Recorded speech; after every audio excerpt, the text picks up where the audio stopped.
The country became more marshy toward evening, the forests dwindled to isolated clumps of trees, and on the borders of the river could be seen plantations of tobacco and swampy meadowlands fat with forage. At last the city of Jen, on a large island, came in sight, with the 2 towers of its clay-built mosque, and the putrid odor of the millions of swallows' nests accumulated in its walls. The tops of some baobabs, mimosas, and date trees peeped up between the houses, and even at night the activity of the place seemed very great. Jen is, in fact, quite a commercial city. It supplies all the wants of Timbuktu. Its boats on the river and its caravans along the shaded roads bear thither the various products of its industry. "Were it not that to do so would prolong our journey," said the doctor, "I should like to alight at this place. There must be more than one Arab there who has travelled in England and France, and to whom our style of locomotion is not altogether new, but it would not be prudent." "Let us put off the visit until our next trip," said Joe, laughing.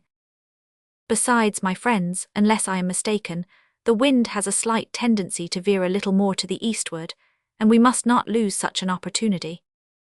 The doctor threw overboard some articles that were no longer of use, some empty bottles, and a case that had contained preserved meat, and thereby managed to keep the balloon in a belt of the atmosphere more favourable to his plans. At 4 o'clock in the morning, the first rays of the sun lighted up Sego, the capital of Bambara, which could be recognized at once by the 4 towns that compose it, by its Saracenic mosques, and by the incessant going and coming of the flat-bottomed boats that convey its inhabitants from one quarter to the other.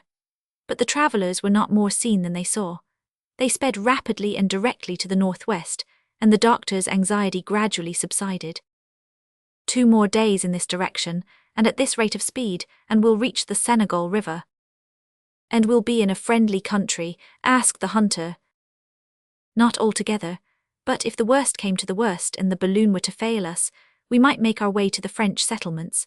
But let it hold out only for a few 100 miles, and we shall arrive without fatigue, alarm, or danger at the western coast. And the thing will be over," added Joe. "Hey-ho, so much the worse. If it wasn't for the pleasure of telling about it, I would never want to set foot on the ground again. Do you think anybody will believe our story, Doctor?" "Who can tell, Joe? One thing, however, will be undeniable. 1,000 witnesses saw us start on one side of the African continent, and 1,000 more will see us arrive on the other. And in that case, it seems to me that it would be hard to say that we had not crossed it," added Kennedy. "Ah, Doctor," said Joe again with a deep sigh, "I'll think more than once of my lumps of solid gold ore. There was something that would have given weight to our narrative. At a grain of gold per head, I could have got together a nice crowd to listen to me, and even to admire me." Chapter 41. The approaches to Senegal. The balloon sinks lower and lower. They keep throwing out. The Marabout Al-Haji, Messrs. Pascal, Vincent and Lambert, arrival of Mohammed, the difficult mountains, Kennedy's weapons, one of Joe's manoeuvres, a halt over a forest. On the 27th of May, at 9 o'clock in the morning, the country presented an entirely different aspect. The slopes, extending far away, changed to hills that gave evidence of mountains soon to follow. They would have to cross the chain which separates the basin of the Niger from the basin of the Senegal, and determines the course of the watershed, whether to the Gulf of Guinea on the one hand, or to the Bay of Cape Verde on the other. As far as Senegal, this part of Africa is marked down as dangerous. Dr. Ferguson knew it through the recitals of his predecessors. They had suffered 1,000 privations and been exposed to 1,000 dangers in the midst of these barbarous Negro tribes. It was this fatal climate that had devoured most of the companions of Mungo Park. Ferguson, therefore, was more than ever decided not to set foot in this inhospitable region. But he had not enjoyed one moment of repose. The Victoria was descending very perceptibly, so much so that he had to throw overboard a number more of useless articles, especially when there was a mountain-top to pass. Things went on thus for more than 120 miles. They were worn out with ascending and falling again. The balloon, like another rock of Sisyphus, kept continually sinking back toward the ground. The rotundity of the covering, which was now but little inflated, was collapsing already. It assumed an elongated shape, and the wind hollowed large cavities in the silken surface. Kennedy could not help observing this. "Is there a crack or a tear in the balloon?" he asked. "No, but the gutta percha has evidently softened or melted in the heat, and the hydrogen is escaping through the silk." "How can we prevent that?" It is impossible. Let us lighten her. That is the only help, so let us throw out everything we can spare. But what shall it be? Said the hunter, looking at the car, which was already quite bare. Well, let us get rid of the awning, for its weight is quite considerable. Joe, who was interested in this order, climbed up on the circle which kept together the cordage of the network, and from that place easily managed to detach the heavy curtains of the awning and throw them overboard. There's something that will gladden the hearts of a whole tribe of blacks, said he. There's enough to dress 1,000 of them, for they're not very extravagant with cloth. The balloon had risen a little, but it soon became evident that it was again approaching the ground. Let us alight, suggested Kennedy, and see what can be done with the covering of the balloon. I tell you again, Dick, that we have no means of repairing it. Then what shall we do? We'll have to sacrifice everything not absolutely indispensable. I am anxious, at all hazards, to avoid a detention in these regions. The forests over the tops of which we are skimming are anything but safe. What, are there lions in them or hyenas? Asked Joe with an expression of sovereign contempt. Worse than that, my boy. There are men, and some of the most cruel too, in all Africa. How is that known? By the statements of travellers who have been here before us. Then the French settlers who occupy the colony of Senegal necessarily have relations with the surrounding tribes. Under the administration of Colonel Faidherbe, reconnaissances have been pushed far up into the country. Officers such as Messrs. Pascal, Vincent and Lambert have brought back precious documents from their expeditions. They have explored these countries formed by the elbow of the Senegal in places where war and pillage have left nothing but ruins. What then took place? I will tell you. In 1854, a marabout of the Senegalese Fouta, Al-Haji by name, declaring himself to be inspired like Mohammed, stirred up all the tribes to war against the infidels, that is to say, against the Europeans. He carried destruction and desolation over the regions between the Senegal River and its tributary, the Fatim. 3 hordes of fanatics led on by him scoured the country, sparing neither a village nor a hut in their pillaging, massacring career. He advanced in person on the town of Sego, which was a long time threatened. In 1857 he worked up farther to the northward, and invested the fortification of Medina, built by the French on the bank of the river. This stronghold was defended by Paul Hull, who, for several months without provisions or ammunition, held out until Colonel Faidherbe came to his relief. Al-Haji and his bands then repassed the Senegal, and reappeared in the Carta, continuing their rapine and murder. Well, here below us is the very country in which he has found refuge with his hordes of banditti, and I assure you that it would not be a good thing to fall into his hands. We shall not, said Joe, even if we have to throw overboard our clothes to save the Victoria.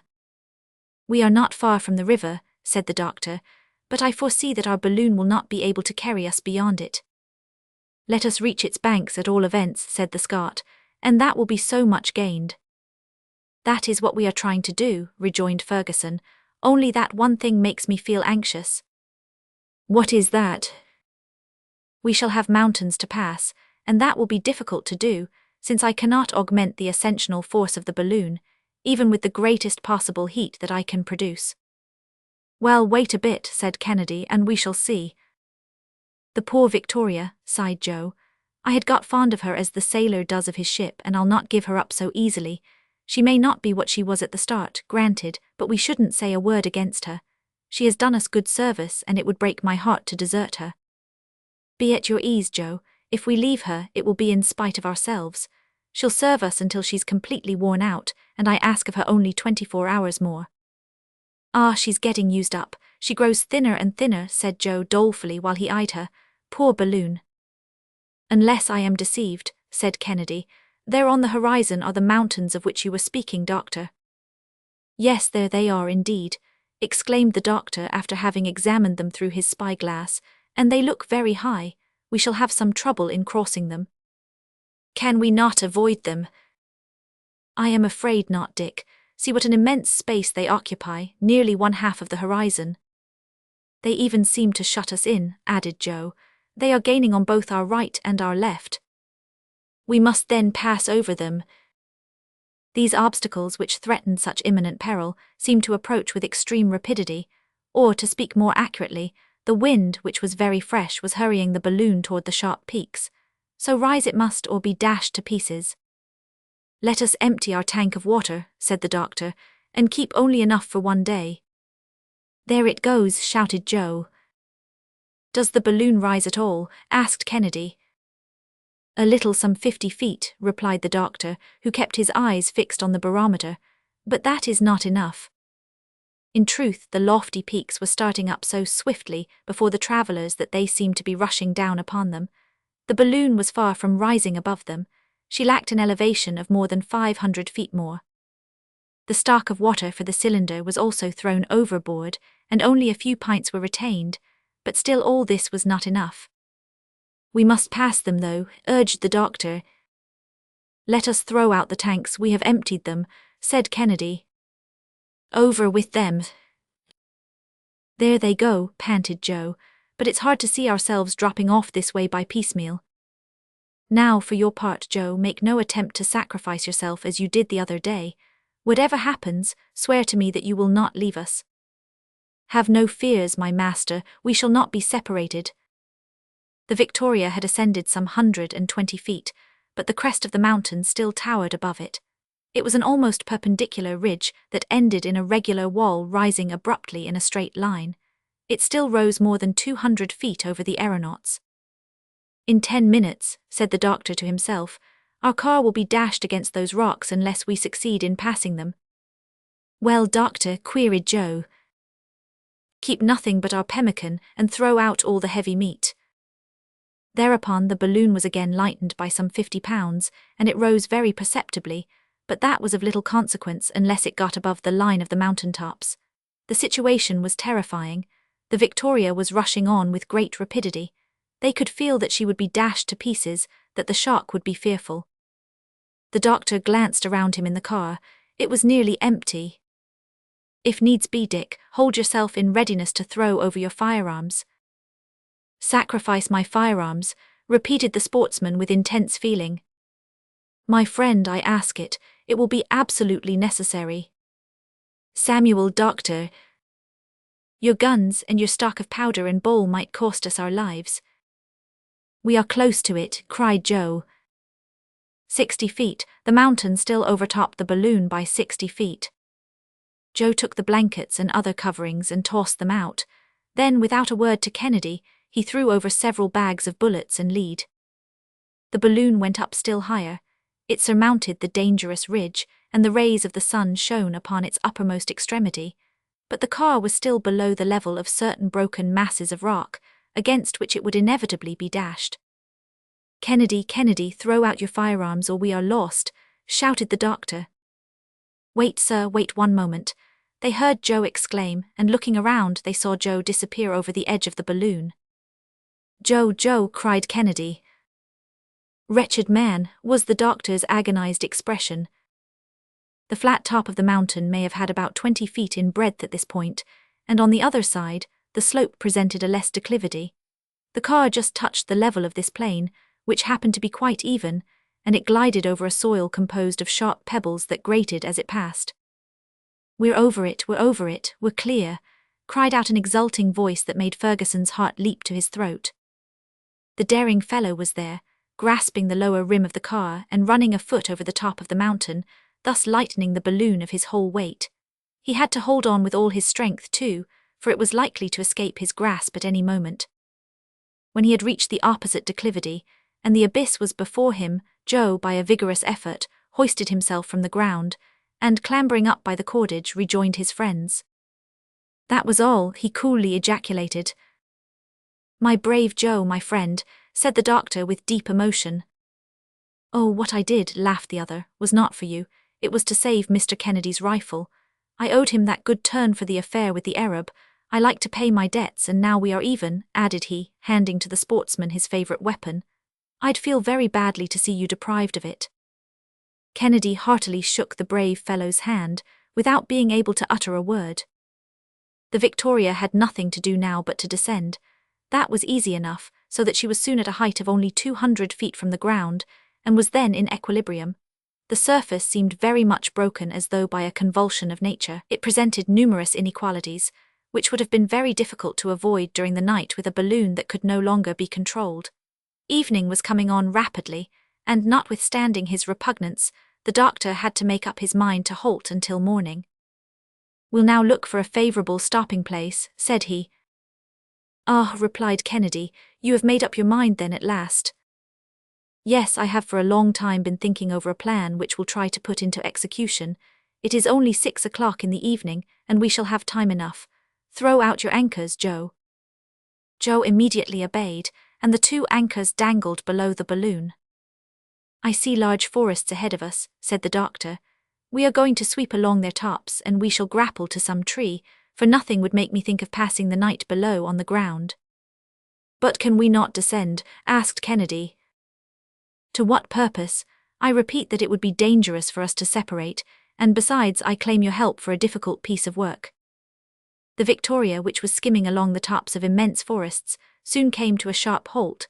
Her anchors had caught, and the wind falling as dusk came on, she remained motionlessly suspended above a vast field of verdure, formed by the tops of a forest of sycamores. Chapter 42. A struggle of generosity, the last sacrifice, the dilating apparatus, Joe's adroitness, midnight, the doctor's watch, Kennedy's watch, the latter falls asleep at his post, the fire, the howlings of the natives, out of range. Dr. Ferguson's first care was to take his bearings by stellar observation, and he discovered that he was scarcely 25 miles from Senegal. "All that we can manage to do, my friends," said he after having pointed his map, "is to cross the river, but as there is neither bridge nor boat, we must at all hazards cross it with the balloon, and in order to do that, we must still lighten up." "But I don't exactly see how we can do that," replied Kennedy, anxious about his firearms, "unless one of us makes up his mind to sacrifice himself for the rest, that is, to stay behind, and in my turn I claim that honor." "You indeed," remonstrated Joe, "ain't I used to?" "The question now is not to throw ourselves out of the car, but simply to reach the coast of Africa on foot. I'm a first-rate walker, a good sportsman, and—" "I'll never consent to it," insisted Joe. "Your generous rivalry is useless, my brave friends," said Ferguson. "I trust that we shall not come to any such extremity. Besides, if we did, instead of separating, we should keep together, so as to make our way across the country in company." "That's the talk," said Joe. "A little tramp won't do us any harm." "But before we try that," resumed the doctor, "we must employ a last means of lightening the balloon." "What will that be? I should like to see it," said Kennedy incredulously. "We must get rid of the cylinder chests, the spiral, and the Bunsen battery. 900 pounds make a rather heavy load to carry through the air." "But then, Samuel, how will you dilate your gas?" "I shall not do so at all. We'll have to get along without it." "But Listen, my friends, I have calculated very exactly the amount of ascensional force left to us, and it is sufficient to carry us every one with the few objects that remain. We shall make in all a weight of hardly 500 pounds, including the 2 anchors which I desire to keep." "Dear doctor, you know more about the matter than we do. You are the sole judge of the situation. Tell us what we ought to do and we will do it." "I am at your orders, master," added Joe. "I repeat, my friends, that however serious the decision may appear, we must sacrifice our apparatus." "Let it go then," said Kennedy promptly.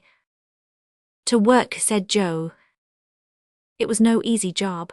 The apparatus had to be taken down piece by piece. First, they took out the mixing reservoir, then the one belonging to the cylinder, and lastly the tank in which the decomposition of the water was effected. The united strength of all 3 travelers was required to detach these reservoirs from the bottom of the car in which they had been so firmly secured. But Kennedy was so strong, Joe so adroit, and the doctor so ingenious, that they finally succeeded. The different pieces were thrown out, one after the other, and they disappeared below, making huge gaps in the foliage of the sycamores. "The black fellows will be mightily astonished," said Joe, "at finding things like those in the woods. They'll make idols of them." The next thing to be looked after was the displacement of the pipes that were fastened in the balloon and connected with the spiral. Joe succeeded in cutting the caoutchouc jointings above the car, but when he came to the pipes, he found it more difficult to disengage them, because they were held by their upper extremity and fastened by wires to the very circlet of the valve. Then it was that Joe showed wonderful adroitness. In his naked feet, so as not to scratch the covering, he succeeded by the aid of the network, and in spite of the oscillations of the balloon in climbing to the upper extremity, and after 1,000 difficulties in holding on with one hand to that slippery surface, while he detached the outside screws that secured the pipes in their place. These were then easily taken out and drawn away by the lower end, which was hermetically sealed by means of a strong ligature. The Victoria, relieved of this considerable weight, rose upright in the air and tugged strongly at the anchor rope. About midnight this work ended without accident, but at the cost of most severe exertion, and the trio partook of a luncheon of pemmican and cold punch, as the doctor had no more fire to place at Joe's disposal. Besides, the latter and Kennedy were dropping off their feet with fatigue. "Lie down, my friends, and get some rest," said the doctor. "I'll take the first watch. At 2 o'clock I'll waken Kennedy. At 4, Kennedy will waken Joe, and at 6 we'll start, and may heaven have us in its keeping for this last day of the trip." Without waiting to be coaxed, the doctor's two companions stretched themselves at the bottom of the car and dropped into profound slumber on the instant. The night was calm. A few clouds broke against the last quarter of the moon, whose uncertain rays scarcely pierced the darkness. Ferguson, resting his elbows on the rim of the car, gazed attentively around him. He watched with close attention the dark screen of foliage that spread beneath him, hiding the ground from his view. The least noise aroused his suspicions, and he questioned even the slightest rustling of the leaves. He was in that mood which solitude makes more keenly felt, and during which vague terrors mount to the brain. At the close of such a journey, after having surmounted so many obstacles, and at the moment of touching the goal, one's fears are more vivid, one's emotions keener. The point of arrival seems to fly farther from our gaze. Moreover, the present situation had nothing very consolatory about it. They were in the midst of a barbarous country, and dependent upon a vehicle that might fail them at any moment. The doctor no longer counted implicitly on his balloon. The time had gone by when he manoeuvred it boldly because he felt sure of it. Under the influence of these impressions, the doctor from time to time thought that he heard vague sounds in the vast forests around him. He even fancied that he saw a swift gleam of fire shining between the trees. He looked sharply and turned his night glass toward the spot, but there was nothing to be seen, and the profoundest silence appeared to return. He had no doubt been under the dominion of a mere hallucination. He continued to listen, but without hearing the slightest noise. When his watch had expired, he woke Kennedy, and enjoining upon him to observe the extremest vigilance, took his place beside Joe and fell sound asleep. Kennedy, while still rubbing his eyes, which he could scarcely keep open, calmly lit his pipe. He then ensconced himself in a corner and began to smoke vigorously by way of keeping awake. The most absolute silence reigned around him. A light wind shook the tree-tops and gently rocked the car, inviting the hunter to taste the sleep that stole over him in spite of himself. He strove hard to resist it, and repeatedly opened his eyes to plunge into the outer darkness one of those looks that see nothing. But at last, yielding to fatigue, he sank back and slumbered. How long he had been buried in this stupor he knew not, but he was suddenly aroused from it by a strange, unexpected crackling sound. He rubbed his eyes and sprang to his feet. An intense glare half blinded him and heated his cheek. The forest was in flames. "Fire, fire," he shouted, scarcely comprehending what had happened. His two companions started up in alarm. "What's the matter?" was the doctor's immediate exclamation. "Fire," said Joe, but who could? At this moment loud yells were heard under the foliage, which was now illuminated as brightly as the day. "Ah, the savages," cried Joe again. "They have set fire to the forest so as to be the more certain of burning us up." "The Talabas, Al-Hadji's marabouts, no doubt," said the doctor. A circle of fire hemmed the Victoria in. The crackling of the dry wood mingled with the hissing and sputtering of the green branches. The clambering vines, the foliage, all the living part of this vegetation, writhed in the destructive element. The eye took in nothing but one vast ocean of flame. The large trees stood forth in black relief in this huge furnace, their branches covered with glowing coals, while the whole blazing mass, the entire conflagration, was reflected on the clouds, and the travellers could fancy themselves enveloped in a hollow globe of fire. "Let us escape to the ground," shouted Kennedy. "It is our only chance of safety." But Ferguson checked him with a firm grasp, and dashing at the anchor rope, severed it with one well-directed blow of his hatchet. Meanwhile the flames, leaping up at the balloon, already quivered on its illuminated sides, but the Victoria, released from her fastenings, spun upward 1,000 feet into the air. Frightful yells resounded through the forest, along with the report of firearms, while the balloon, caught in a current of air that rose with the dawn of day, was borne to the westward. It was now 4 o'clock in the morning. Chapter 43. The Talabas, the pursuit, a devastated country, the wind begins to fall, the Victoria sinks, the last of the provisions, the leaps of the balloon, a defence with firearms, the wind freshens, the Senegal River, the cataracts of Guiana, the hot air, the passage of the river. Had we not taken the precaution to lighten the balloon yesterday evening, we should have been lost beyond redemption, said the doctor after a long silence. See what's gained by doing things at the right time, replied Joe. One gets out of scrapes then, and nothing is more natural. We are not out of danger yet, said the doctor. What do you still apprehend? Queried Kennedy. The balloon can't descend without your permission, and even were it to do so. Were it to do so, Dick, look. They had just passed the borders of the forest, and the three friends could see some 30 mounted men clad in broad pantaloons and the floating bournaces. They were armed, some with lances and others with long muskets, and they were following on their quick, fiery little steeds the direction of the balloon, which was moving at only moderate speed. When they caught sight of the aeronauts, they uttered savage cries and brandished their weapons. Anger and menace could be read upon their swarthy faces, made more ferocious by thin but bristling beards. Meanwhile they galloped along without difficulty over the low levels and gentle declivities that lead down to the Senegal. It is indeed they, said the doctor. The cruel Talabas, the ferocious marabouts of Al-Haji. I would rather find myself in the middle of the forest encircled by wild beasts than fall into the hands of these banditti. They haven't a very obliging look, assented Kennedy, and they are rough, stalwart fellows.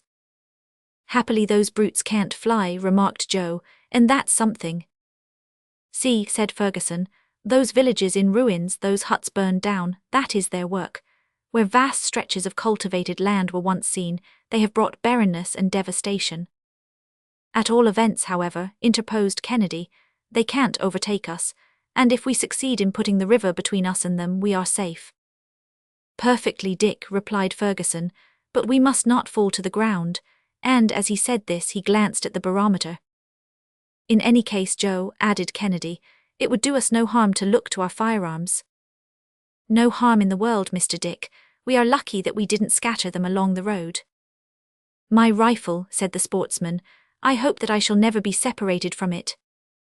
And so saying, Kennedy loaded the pet piece with the greatest care, for he had plenty of powder and ball remaining. At what height are we? He asked the doctor. About 750 feet, but we no longer have the power of seeking favourable currents, either going up or coming down. We are at the mercy of the balloon. That is vexatious, rejoined Kennedy. The wind is poor, but if we had come across a hurricane like some of those we met before, these vile brigands would have been out of sight long ago. The rascals follow us at their leisure, said Joe. They're only at a short gallop, quite a nice little ride. If we were within range, sighed the sportsman, I should amuse myself with dismounting a few of them. Exactly, said the doctor. But then they would have you within range also, and our balloon would offer only too plain a target to the bullets from their long guns, and if they were to make a hole in it, I leave you to judge what our situation would be. The pursuit of the Talabas continued all morning, and by 11 o'clock the aeronauts had made scarcely 15 miles to the westward. The doctor was anxiously watching for the least cloud on the horizon. He feared above all things a change in the atmosphere. Should he be thrown back toward the Niger, what would become of him?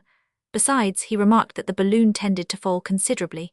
Since the start, he had already lost more than 300 feet, and the Senegal must be about a dozen miles distant.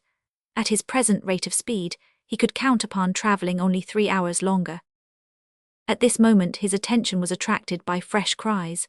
The Talabas appeared to be much excited, and were spurring their horses. The doctor consulted his barometer, and at once discovered the cause of these symptoms. Are we descending? Asked Kennedy. Yes, replied the doctor. The mischief, thought Joe. In the lapse of 15 minutes the Victoria was only 150 feet above the ground, but the wind was much stronger than before. The Talabas checked their horses, and soon a volley of musketry pealed out on the air. "Too far, you fools," bawled Joe. "I think it would be well to keep those scamps at a distance." And as he spoke, he aimed at one of the horsemen who was farthest to the front and fired. The Talaba fell headlong, and his companions halting for a moment, the balloon gained upon them. "They are prudent," said Kennedy. "Because they think that they are certain to take us," replied the doctor, "and they will succeed if we descend much farther. We must absolutely get higher into the air." "What can we throw out?" asked Joe. "All that remains of our stock of pemmican. That will be 30 pounds less weight to carry." "Out it goes, sir," said Joe, obeying orders. The car, which was now almost touching the ground, rose again, amid the cries of the Talabas. But half an hour later, the balloon was again falling rapidly, because the gas was escaping through the pores of the covering. Ere long the car was once more grazing the soil, and Al-Hadji's black riders rushed toward it. But, as frequently happens in like cases, the balloon had scarcely touched the surface ere it rebounded, and only came down again a mile away. "So we shall not escape," said Kennedy between his teeth. "Throw out our reserved store of brandy, Joe," cried the doctor. "Our instruments and everything that has any weight, even to our last anchor, because go they must." Joe flung out the barometers and thermometers, but all that amounted to little, and the balloon, which had risen for an instant, fell again toward the ground. The Talabas flew toward it, and at length were not more than 200 paces away. "Throw out the 2 fowling pieces," shouted Ferguson. "Not without discharging them, at least," responded the sportsman, and 4 shots in quick succession struck the thick of the advancing group of horsemen. 4 Talabas fell, amid the frantic howls and imprecations of their comrades. The Victoria ascended once more, and made some enormous leaps, like a huge gum-elastic ball, bounding and rebounding through the air. A strange sight it was to see these unfortunate men endeavouring to escape by those huge aerial strides, and seeming, like the giant Antaeus, to receive fresh strength every time they touched the earth. But this situation had to terminate. It was now nearly noon. The Victoria was getting empty and exhausted, and assuming a more and more elongated form every instant. Its outer covering was becoming flaccid and floated loosely in the air, and the folds of the silk rustled and grated on each other. "Heaven abandons us," said Kennedy. "We have to fall." Joe made no answer. He kept looking intently at his master. "No," said the latter, "we have more than 150 pounds yet to throw out." "What can it be, then?" said Kennedy, thinking that the doctor must be going mad. "The car," was his reply. "We can cling to the network. There we can hang on in the meshes until we reach the river. Quick, quick." And these daring men did not hesitate a moment to avail themselves of this last desperate means of escape. They clutched the network, as the doctor directed, and Joe, holding on by one hand, with the other cut the cords that suspended the car, and the latter dropped to the ground just as the balloon was sinking for the last time. "Hurrah, hurrah!" shouted the brave fellow exultingly, as the Victoria, once more relieved, shot up again to a height of 300 feet. The Talabas spurred their horses, which now came tearing on at a furious gallop, but the balloon, falling in with a much more favourable wind, shot ahead of them, and was rapidly carried toward a hill that stretched across the horizon to the westward. This was a circumstance favourable to the aeronauts, because they could rise over the hill, while Al-Hadji's horde had to diverge to the northward in order to pass this obstacle. The 3 friends still clung to the network. They had been able to fasten it under their feet, where it had formed a sort of swinging pocket. Suddenly, after they had crossed the hill, the doctor exclaimed, the river, the Senegal, my friends." And about 2 miles ahead of them, there was indeed the river rolling along its broad mass of water, while the farther bank, which was low and fertile, offered a sure refuge, and a place favourable for a descent. "Another quarter of an hour," said Ferguson, "and we are saved." But it was not to happen thus. The empty balloon descended slowly upon a tract almost entirely bare of vegetation. It was made up of long slopes and stony plains, a few bushes and some coarse grass, scorched by the sun. The Victoria touched the ground several times and rose again, but her rebound was diminishing in height and length. At the last one, it caught by the upper part of the network in the lofty branches of a baobab, the only tree that stood there, solitary and alone, in the midst of the waste. "It's all over," said Kennedy. "And at 100 paces only from the river," groaned Joe. The 3 hapless aeronauts descended to the ground, and the doctor drew his companions toward the Senegal. At this point the river sent forth a prolonged roaring, and when Ferguson reached its bank he recognized the Falls of Guiana, but not a boat, not a living creature was to be seen. With a breadth of 2,000 feet, the Senegal precipitates itself for a height of 150, with a thundering reverberation. It ran, where they saw it, from east to west, and the line of rocks that barred its course extended from north to south. In the midst of the falls, rocks of strange forms started up like huge antediluvian animals, petrified there amid the waters. The impossibility of crossing this gulf was self-evident, and Kennedy could not restrain a gesture of despair. But Dr. Ferguson, with an energetic accent of undaunted daring, exclaimed, "All is not over." "I knew it," said Joe, with that confidence in his master which nothing could ever shake. The sight of the dried-up grass had inspired the doctor with a bold idea. It was the last chance of escape. He led his friends quickly back to where they had left the covering of the balloon. "We have at least an hour's start of those banditti," said he. "Let us lose no time, my friends. Gather a quantity of this dried grass. I want 100 pounds of it at least." "For what purpose?" asked Kennedy, surprised. "I have no more gas. Well, I'll cross the river with hot air." "Ah, doctor," exclaimed Kennedy, "you are indeed a great man." Joe and Kennedy at once went to work, and soon had an immense pile of dried grass heaped up near the baobab. In the meantime, the doctor had enlarged the orifice of the balloon by cutting it open at the lower end. He then was very careful to expel the last remnant of hydrogen through the valve, after which he heaped up a quantity of grass under the balloon and set fire to it. It takes but a little while to inflate a balloon with hot air. A head of 180 degrees is sufficient to diminish the weight of the air it contains to the extent of 1/2, by rarefying it. Thus, the Victoria quickly began to assume a more rounded form.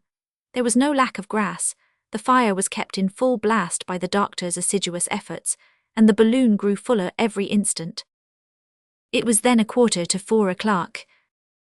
At this moment the band of Talabas reappeared about 2 miles to the northward, and the 3 friends could hear their cries, and the clatter of their horses galloping at full speed. "In 20 minutes they will be here," said Kennedy. More grass, Joe. In 10 minutes we shall have her full of hot air." "Here it is, doctor." The Victoria was now 2/3 inflated. "Come, my friends, let us take hold of the network, as we did before." "All right," they answered together. In about 10 minutes a few jerking motions by the balloon indicated that it was disposed to start again. The Talabas were approaching. They were hardly 500 paces away. "Hold on fast," cried Ferguson. "Have no fear, master, have no fear." And the doctor, with his foot, pushed another heap of grass upon the fire. With this the balloon, now completely inflated by the increased temperature, moved away, sweeping the branches of the baobab in her flight. "We're off," shouted Joe. A volley of musketry responded to his exclamation. A bullet even ploughed his shoulder, but Kennedy, leaning over and discharging his rifle with one hand, brought another of the enemy to the ground. Cries of fury exceeding all description hailed the departure of the balloon, which had at once ascended nearly 800 feet. A swift current caught and swept it along with the most alarming oscillations, while the intrepid doctor and his friends saw the gulf of the cataracts yawning below them. 10 minutes later, and without having exchanged a word, they descended gradually toward the other bank of the river. There, astonished, speechless, terrified, stood a group of men clad in the French uniform. Judge of their amazement when they saw the balloon rise from the right bank of the river. They had well nigh taken it for some celestial phenomenon, but their officers, a lieutenant of marines and a naval ensign, having seen mention made of Dr. Ferguson's daring expedition in the European papers, quickly explained the real state of the case. The balloon, losing its inflation little by little, settled with the daring travellers still clinging to its network, but it was doubtful whether it would reach the land. At once some of the brave Frenchmen rushed into the water and caught the 3 aeronauts in their arms, just as the Victoria fell at the distance of a few fathoms from the left bank of the Senegal. "Dr. Ferguson," exclaimed the lieutenant. "The same, sir," replied the doctor quietly, "and his 2 friends." The Frenchmen escorted our travellers from the river. while the balloon, half empty and borne away by a swift current, sped on to plunge like a huge bubble, headlong with the waters of the Senegal, into the cataracts of Guiana. "The poor Victoria," was Joe's farewell remark. The doctor could not restrain a tear, and extending his hands, his two friends wrung them silently with that deep emotion which requires no spoken words. Chapter 44. Conclusion: the certificate, the French settlements, the post of Medina, the Basilic, St. Louis, the English frigate, the return to London.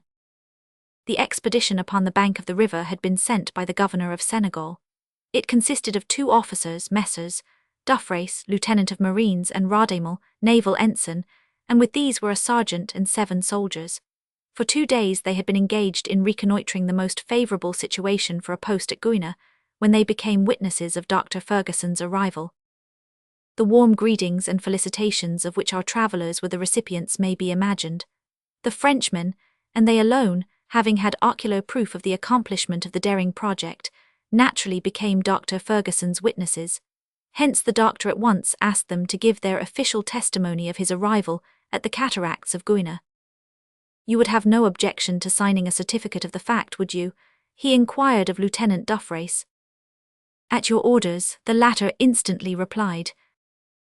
The Englishmen were escorted to a provisional post, established on the bank of the river, where they found the most assiduous attention, and everything to supply their wants. And there the following certificate was drawn up in the terms in which it appears today, in the archives of the Royal Geographical Society of London. "We, the undersigned, do hereby declare that, on the day herein mentioned, we witnessed the arrival of Dr. Ferguson and his 2 companions, Richard Kennedy and Joseph Wilson, clinging to the cordage and network of a balloon, and that the said balloon fell at a distance of a few paces from us into the river, and being swept away by the current was lost in the cataracts of Guiana. In testimony whereof, we have hereunto set our hands and seals beside those of the persons hereinabove named, for the information of all whom it may concern. Done at the cataracts of Guiana, on the 24th of May, 1862. Signed, Samuel Ferguson, Richard Kennedy, Joseph Wilson, Duffrace, Lieutenant of Marines, Radamel, Naval Ensign, Dufay's Sergeant, Flippo Mayor, Pellissier, Lorwa, Rascagnett, Gillen, Lebel, Privates." Here ended the astonishing journey of Dr. Ferguson and his brave companions, as vouched for by undeniable testimony, and they found themselves among friends in the midst of most hospitable tribes, whose relations with the French settlements are frequent and amicable. They had arrived at Senegal on Saturday, the 24th of May, and on the 27th of the same month they reached the post of Medina, situated a little farther to the north, but on the river. There the French officers received them with open arms, and lavished upon them all the resources of their hospitality. Thus aided, the doctor and his friends were enabled to embark almost immediately on the small steamer called the Basilic, which ran down to the mouth of the river. 2 weeks later, on the 10th of June, they arrived at St. Louis, where the governor gave them a magnificent reception, and they recovered completely from their excitement and fatigue. Besides, Joe said to everyone who chose to listen, "That was a stupid trip of ours, after all, and I wouldn't advise anybody who is greedy for excitement to undertake it. It gets very tiresome at the last, and if it hadn't been for the adventures on Lake Tchad and at the Senegal River, I do believe that we'd have died of yawning." An English frigate was just about to sail, and the 3 travellers procured passage on board of her. On the 25th of June they arrived at Portsmouth, and on the next day at London. We will not describe the reception they got from the Royal Geographical Society, nor the intense curiosity and consideration of which they became the objects. Kennedy set off at once for Edinburgh with his famous rifle, for he was in haste to relieve the anxiety of his faithful old housekeeper. The doctor and his devoted Joe remained the same men that we have known them, excepting that one change took place at their own suggestion. They ceased to be master and servant in order to become bosom friends. The journals of all Europe were untiring in their praises of the bold explorers, and the Daily Telegraph struck off an edition of 377,000 copies on the day when it published a sketch of the trip. Dr. Ferguson, at a public meeting of the Royal Geographical Society, gave a recital of his journey through the air, and obtained for himself and his companions the Golden Medal set apart to reward the most remarkable exploring expedition of the year 1862. The first result of Dr. Ferguson's expedition was to establish in the most precise manner the facts and geographical surveys reported by Messrs. Barth, Burton, Speke and others, thanks to the still more recent expeditions of Messrs. Speke and Grant, de Heuglin and Munsinger, who have been ascending to the sources of the Nile, and penetrating to the centre of Africa. We shall be enabled ere long to verify, in turn, the discoveries of Dr. Ferguson in that vast region comprised between the 14th and 33rd degrees of east longitude.